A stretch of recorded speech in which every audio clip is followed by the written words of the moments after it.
Current affair को कहाँ से उठाया जाए। देखिए, एक टाइम था जब करंट अफेयर का एक विशेष सिलेबस में स्थान होता था, international affairs and national affairs. Newspaper हमेशा इवेंट को फोकस करते हैं। जब भी आप करंट अफेयर को निकालें तो कोशिश करें कि उस करंट अफेयर का इस्तेमाल जीएस के किसी न किसी सेगमेंट से आपका होता रहा हो। करंट कनेक्ट, जिसमें हम जो इश्यूज़ हैं उनको सिलेबस से कनेक्ट करके आपको दिखाते हैं। Hi, this is Dr. Khan, founder director of KAC। आज मैं जिस मुद्दे पर बात करने वाला हूँ वो मुद्दा है कि करंट अफेयर को किन सोर्सेज से पढ़ा जाए।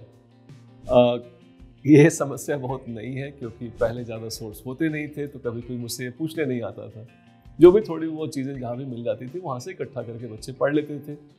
और मुझे याद है कुछ ऐसा समय था जब मैंने अपना टीचिंग करियर शुरू किया था 1992 में। उन दिनों मुझे बजट स्पीच की एक कॉपी लेने के लिए न्यूज़पेपर की पब्लिकेशन के उनके जो ऑफिस थे उसके बाहर कतार में खड़ा होना पड़ा था। आज एक ऐसी स्थिति आ चुकी है जब आप देखें कि बजट प्रेजेंट हो रहा है और आपके मोबाइल पे उनके सारे टेक्स्ट उपलब्ध हो रहे हैं बजट के प्रेजेंटेशन के साथ साथ ही। There come a long way. और इसमें एक समस्या अब ये आ गई है कि करंट अफेयर तो है ही, बट करंट अफेयर के इतने डायमेंशन हैं, इतने सोर्सेज हैं, इतने मटेरियल हैं, कहाँ से उठाया जाए, कैसे उठाया जाए। और ये बहुत ही एक जायज़ सा सवाल है जो आप सब लोग मुझसे पूछते हैं कि कहाँ से उठाया जाए। लेकिन इसके सवाल को अगर सीधा जवाब दिया जाए कि ये तो मेरे ख्याल में इस सवाल के साथ थोड़ी सी ज़्यादती हो सकती है। ये सवाल शायद इसको पूरा वो रिस्पेक्ट नहीं मिलेगा जो इस सवाल में जो गूढ़ता है उसको समझने के लिए हमें ये ज़रूर ध्यान रखना होगा कि करंट अफेयर है क्या और करंट अफेयर को हम क्यों इकट्ठा करते हैं। देखिए, एक टाइम था जब करंट अफेयर का एक विशेष सिलेबस में स्थान होता था, international affairs and national affairs. ऐसा कुछ है नहीं, अब करंट को हर जगह जोड़ दिया गया है। लगभग सभी विषय, यहाँ तक कि हिस्ट्री भी नहीं बची है, हिस्ट्री के क्वेश्चन में भी करंट अफेयर के डायमेंशंस आने लगे हैं। तो करंट अफेयर की अगर हम अवस्थिति देखें, उसका लोकेशन देखें, तो वो लगभग जीएस के हर पार्ट में किसी न किसी रूप में उपलब्ध है। एथिक्स में भी, हिस्ट्री में भी, और बाकी जो और दूसरे एनवायरनमेंट और साइंस टेक और इकोनॉमी और पॉलिटी में तो है ही है। दूसरी चीज़ जो इसमें देखें कि करंट अफेयर जो है उसको करंट अफेयर को कैसे देखा जाए, उसको एक इवेंट के रूप में देखा जाए या एक इशू के रूप में देखा जाए। ये कुछ अगर मैं थोड़ी सी चीज़ें मैं आपको प्रश्न से हट कर इसलिए बता रहा हूँ कि इनमें ही आपका ये उत्तर छुपा हुआ है कि करंट अफेयर को कहाँ से उठाया जाए, कौन से सोर्सेज से उठाया जाए। तो करंट अफेयर जैसे कोई एक इवेंट के रूप में देखें तो एक इवेंट घटित होती है और फिर वहाँ से वो बदल करके दूसरे इवेंट में चली जाती है। तो अगर आप इवेंट बाय इवेंट अगर आप फॉलो करने लगें तो कोई सा भी इवेंट दोबारा नहीं होता है। और जब इवेंट दोबारा नहीं होता तो कुछ भी आपने इकट्ठा किया वो बदल जाएगा और वो फैक्ट्स वैलिड नहीं रहेंगे।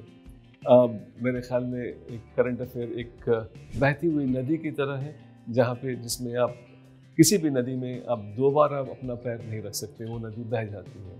हाँ, अब यहाँ पर हम अगर ध्यान दें तो हमें ये समझ में आता है कि करंट अफेयर को इवेंट की जगह अगर हम इशू के रूप में देखते हैं तो वो ज़्यादा इफेक्टिव है। इशू अगर देख लें, चाइल्ड लेबर अगर इशू है तो कभी इवेंट में कभी कोई सुप्रीम कोर्ट का जजमेंट आ सकता है, कभी कोई नियम बन सकते हैं, कभी कोई उसके लिए कार्यक्रम बन सकता है, कभी कोई और घटनाक्रम हो सकता है।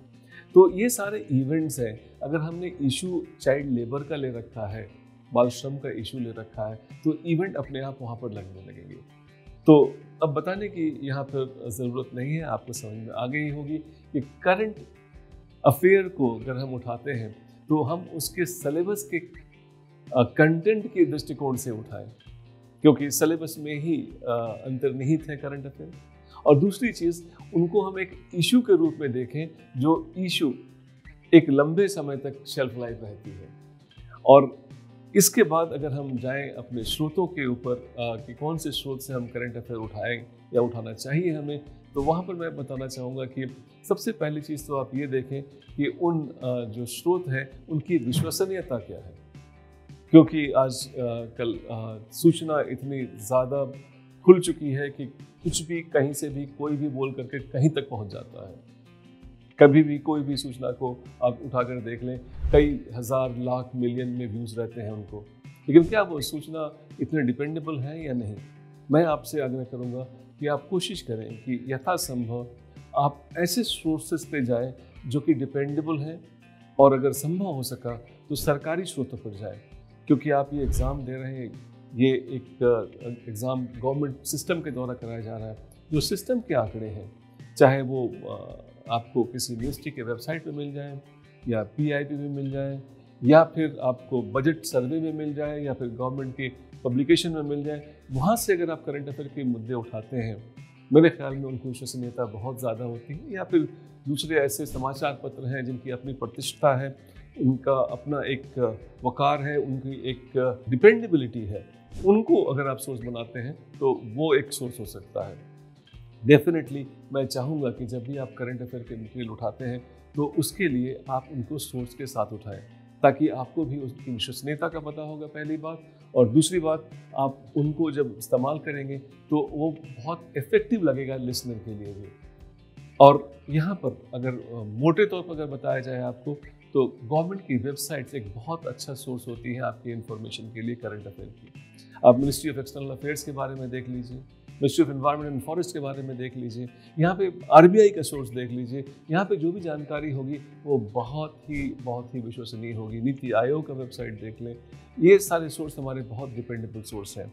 इसके अलावा मैं चाहूँगा कि न्यूज़पेपर को करंट अफेयर का एक सोर्स बनाएं, बट ध्यान रखें कि न्यूज़पेपर हमेशा इवेंट को फोकस करते हैं। उनके अंदर भी बहुत सारे आर्टिकल आते हैं जो कि एनालिटिकल होते हैं और इशू बेस्ड होते हैं। तो आप वो इन इशू को निकालें, ऐसे तथ्यों को निकालें जिनका शेल्फ लाइफ आपके एग्जामिनेशन के दिन तक रहे। ऐसे सोर्सेज जो न्यूज़पेपर से आप निकाल रहे हो, इस बात पर खास रूप से ध्यान देने की ज़रूरत है। इसके अलावा बहुत सारे कोचिंग इंस्टीट्यूट, KSG भी आप जानते हैं कि हम हर महीने एक सोर्स निकालते हैं एनालिसिस करके, और उसका हम नाम देते हैं करंट कनेक्ट, जिसमें हम जो इश्यूज़ हैं उनको सिलेबस से कनेक्ट करके आपको दिखाते हैं। क्योंकि जो मैंने बताया आपको, करंट अफेयर, करंट इवेंट अपने आप में कुछ नहीं है। करंट कनेक्ट के अंदर आपको कोई सा भी करंट इशू है वो किस प्रकार से कनेक्ट करता है सिलेबस के किसी भाग से, उसको देख करके आप उठाएंगे तो उनकी विश्वसनीयता ज़्यादा होगी, और साथ के साथ उनको आप इस्तेमाल कर पाने में भी ज़्यादा सहज महसूस करेंगे। जब भी आप करंट अफेयर को निकालें तो कोशिश करें कि उस करंट अफेयर का इस्तेमाल GS के किसी न किसी सेगमेंट से आपका होता रहा हो। तो आजकल जहाँ तक, जब जैसा मैंने बताया कि अब सूचना का प्रजातांत्रिकरण हो गया है, तो सोर्सेज शायद आपका मोबाइल भी हो सकता है, सोर्सेज आपका न्यूज़पेपर हो सकता है, सोर्सेज आपकी मैगजीन्स हो सकती हैं, सोर्सेज आपके गवर्नमेंट की वेबसाइट्स हो सकती हैं, कोई सा भी सोर्स हो सकता है। हाँ, लेकिन अगर आपका लक्ष्य क्लियर है, किस लिए आप निकाल रहे हैं और क्या निकाल रहे हैं, तो फिर कहाँ से निकाल रहे हैं, ये ज़्यादा महत्वपूर्ण नहीं रहता है। और आजकल electronic is a most convenient route to reach out to the information of all forms, चाहे वो कहीं भी इकट्ठी हो रही हो, आप उनको अपने मोबाइल से डेफिनेटली निकाल सकते हैं। और ध्यान रहे कि करंट अफेयर निकालना आपका लक्ष्य नहीं है, उनका प्रयोग करना आपका लक्ष्य है। और अगर आप इनके प्रयोग के लिए आप सचेत हैं, तो जो करंट अफेयर के मटेरियल आप निकालेंगे, उनका न केवल आप निकालेंगे बल्कि उनको याद भी करेंगे, और उनका एग्ज़ाम में यूज़ भी होगा। All the best.